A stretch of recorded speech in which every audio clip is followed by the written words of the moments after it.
Hello, and welcome to another week of the LA Times College Football Roundtable. I'm Ryan Kartje, the LA Times USC beat writer, joined as always by Ben Bolch, UCLA's beat writer for the LA Times. Ben, how is Piscataway? Surprisingly beautiful. It was a perfect fall day with a little bit of crispness in the air. The leaves were turning. I got to see the birthplace of college football, and as I wrote, it sparked a potential mid-season revival for UCLA with their big breakthrough, their first Big Ten win, Ethan Garber's career day, and a lot of optimism going forward. So it's funny how the complexion, as you know, the complexion of a season can change on one fall Saturday, and we saw it this week. I was going to say, I don't know what the opposite of a revival is, but I think that's what happened in College Yeah. Park Uh, with USC. yeah, it was the resting place of college football in College Park for USC's hopes for any sort of like good season, right? The last stop on USC's hopes of making anything of this season in College Park. Obviously, a 29-28 loss to Maryland, a team that before the season I couldn't have even conceived that USC could drop a game like this. And I wouldn't say Maryland's any different of a team than we thought they would be at the beginning of the season. It's just that bad of a performance from USC.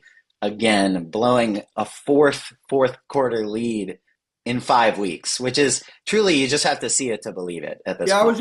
I was just rereading your game story. I mean, how many things had to go wrong in sequential order for USC to lose that game? It looked like at least four or five things that just had to absolutely fall apart, right? I mean, it's just incredible. No matter how you feel about USC's offense or its defense or Lincoln Riley, I think we can all agree that the football gods really just have it against USC this year. And that's not to let anyone off the hook, but things have gone really poorly and they have started to snowball at certain times, especially in the fourth quarter. And I think this game in particular, to me, was most concerning in the sense that it felt like that confidence was gone. It felt like as things were starting to spiral in the fourth quarter, it was an oh no, a clenching kind of happening from both sides of the ball. You see Miller Moss throw a really bad interception on a drive that might have ended things. You see, even Lincoln Riley, deciding on 4th and 1, not to run the ball, not to put the game away with a first down, but to try to go for the field goal. And the field goal gets blocked, like a complete breakdown of special teams. Then the defense allows a touchdown drive in 1 minute. It doesn't even take any time. So it's just clear that the confidence is shaken on this team. And I asked Lincoln Riley about that actually after the game, and he said, obviously was projecting the idea that he thought this team still had confidence, but sort of left room for the fact that, well, it impacts guys in different ways, and maybe it is in guys' heads a little bit. So I think it's pretty definitive that that's the case. And at this point, after such another brutal loss, like you have to wonder, like, where are their heads at this point? Yeah. And I'm not exactly sure where Lincoln Riley goes to turn things around. And I know a lot of fans are here calling for his job or calling for a new quarterback, and that's certainly a new quarterback could be possible this week, but I'm just not sure how much better it would make things. I'll tell you where USC goes from here. They go to their get right game at home against Rutgers. Now, I don't like disparaging any team too bad. Some readers might say otherwise, given what I've written over the years. But this team might be worse than Hawaii. I mean, the only thing that I can say that they have that's like, an upper tier Big Ten level is their running back. Kyle Monangai is phenomenal. He's going to give USC's defense all sorts of problems. But outside of that, I mean, I know that Rutgers is actually really shorthanded. They've had quite a few injuries recently, but this team is just not very good. I mean, and I don't want to really take anything away from UCLA because I think they played their best game of the season by far. But I think that, there could be some parallels here. I mean, UCLA was on the ropes as well, and then they played Rutgers, and it felt like it solved a lot of their problems. Now, I will say, to UCLA's credit, they could have gone into the tank as well. Similar situation as USC was facing. It's like, what do you have to play for at this point? But UCLA stuck with it, and we saw Saturday what can happen when you do stick with it. Ethan Garbers had a career day, almost 400 yards passing, 84% completion rate, four passing touchdowns and one rushing touchdown for 49 yards. That was the play of the day. So really impressed with him sticking with it. And he showed, you've made fun of me and Plashke several times for what we said preseason about Heisman candidate. He looked like it Saturday. I mean, there's no question that that player, you take that kind of performance and put it over a whole season. That was kind of the guy I was expecting, and I think Bill was too. And we just haven't seen it. And a lot of it honestly wasn't his fault. I mean, the offensive line's been very spotty. The running game has been, hasn't still hasn't cracked 100 yards on the season in one game on the season. So, there's a lot to like for Ethan Garbers going forward if he can continue this kind of game and take it the rest of the season. Let's stick on that optimistic note for a minute before we get back into USC. It sounds like you're feeling a lot better about where the season is heading. Yeah. Is that just sort of the afterglow of beating one of the worst teams in the Big Ten, There's or yeah. is it shaping up to be better than we thought? It's a little bit of both. I think clearly UCLA looked good start to finish in that game. They did have a couple of late defensive breakdowns and you know, uh nearly coughed away the game, which would have been pretty similar to USC, but it felt like they were in control for most of the game and things were going to have to get really weird at the end for them to lose that game. But to your point going forward, I think that combined with how they look Saturday, and then I looked at their schedule the rest of the way. Their remaining opponents are really sputtering right now. I mean, Nebraska just gave up 56 points to Indiana and has to go play at Ohio State this week before playing UCLA in the Bruins' next game on November 2nd. I don't know. That feels all suddenly like a coin flip. Iowa has lost two of their last three games. Washington looks very average.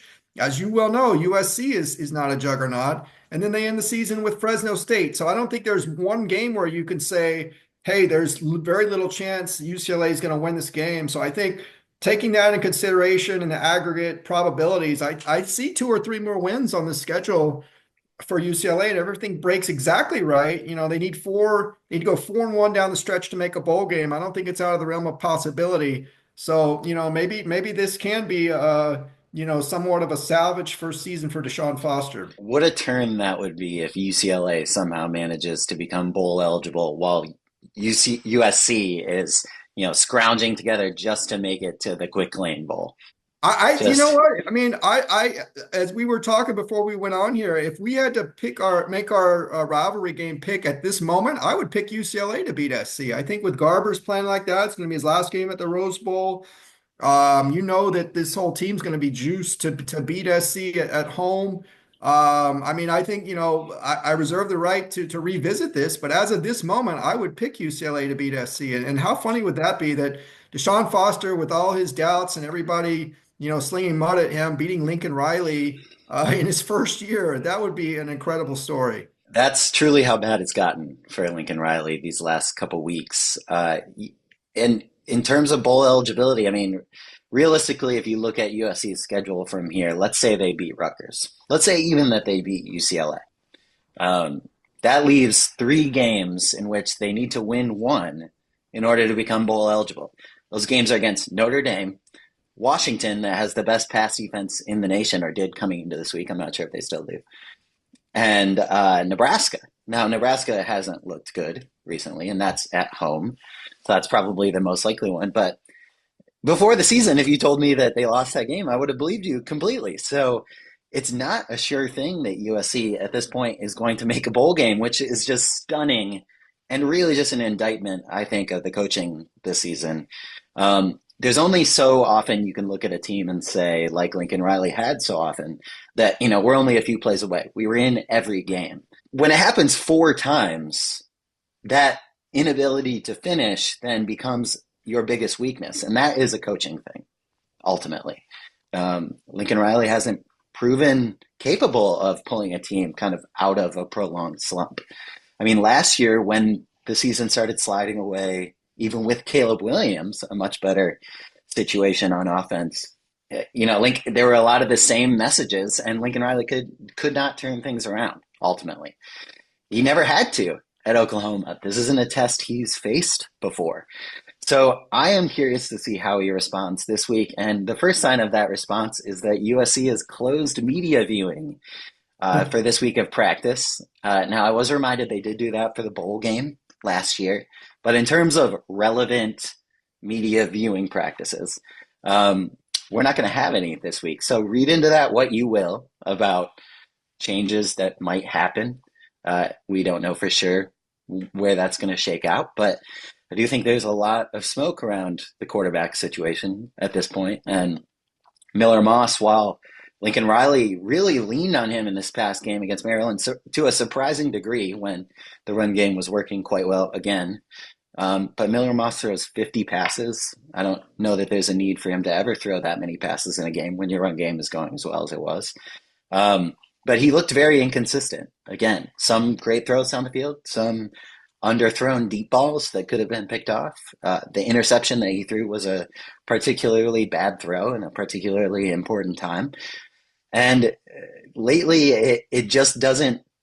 I don't get the impression from him uh, that things are going to turn around from either the quarterback or the coach. So I'm curious to see how Lincoln Riley answers those questions later today when we ask him about it. But at this point, they need to make a change. If they lose to Rutgers, the season is completely lost. And I really don't see a way that they even make a bowl at that point, which for a team that beat LSU, who's now in the top 10, a team that looked really like a playoff contender, at least in the tail end of that playoff field heading into this season. This is just a disaster at this point, and Lincoln Riley really needs to find an answer, and I'm just not sure how many answers there are. Yeah, it's a good segue into UCLA's coaching. You know, Deshaun Foster's taking a lot of heat this year for a lot of reasons, but I will give him credit. Last week, the play that set the tone for me was a 4th and 1 in the second quarter at their own 18-yard line. Now, I don't know, 85 to 90% of coaches would punt there, right? I mean, your own 18-yard line and the game's still very much in doubt. He went for it and they got it and they ended up scoring a touchdown on that drive. So to me, that showed a growth mindset, to use a Chip Kelly phrase, that Deshaun Foster revealed Saturday, which I think if you're a UCLA fan was very encouraging. And I want to give credit to Eric Bieniemy, who kind of had the scheme of the day to keep going to the running backs out of the backfield, swing passes and dump offs, because Rutgers, for whatever reason, refused to cover them. And it's not like unknown that UCLA throws to their running backs. They do it all the time. And for some reason, Rutgers just was not able to figure that out or adjust. And they kept doing it. And the running backs ended up with 3 of the 4 touchdown catches for UCLA. So credit to Eric Bieniemy, credit to Deshaun Foster. Now we'll see if they can keep that going. They got to go at Nebraska next November 2nd after a bye week. That'll be a much stiffer test on the road against, a pretty good defense. So we'll see if it keeps up. But I think if you're a UCLA fan, you've got to be very encouraged and you've really got to savor this bye week. Yeah, take note of that, Lincoln Riley. Throw to your running backs, or just give the ball to your running backs at all. They are pretty good. I don't know why he's so worried about giving the ball to them, but this would be a good week to start to do that against a Rutgers team. I'm sure that will try to establish the run themselves. Ben, you have a bye this week. Any big plans? Writing my basketball preview and staying out of LA traffic on Friday night with the Dodgers, SC, East LA Classic, and the Lake. Is it the Lakers too or Clippers? One of them. Lakers, I believe, as well. Lakers. Okay. Yeah, I will not be after I pick up my kid at 3:15 p.m. on Friday. I'll be coming straight home and I will not leave again. So, message to USC fans: get to this game early. I guess Friday night, all just a traffic nightmare. I'm sure I'm gonna have to leave early, and probably won't leave the Coliseum until like 3 a.m. So, but all of us will have an open weekend without college football eventually, so we can be, happy with that. But until then, Ben, thanks for joining me as always, and we'll talk to you next time.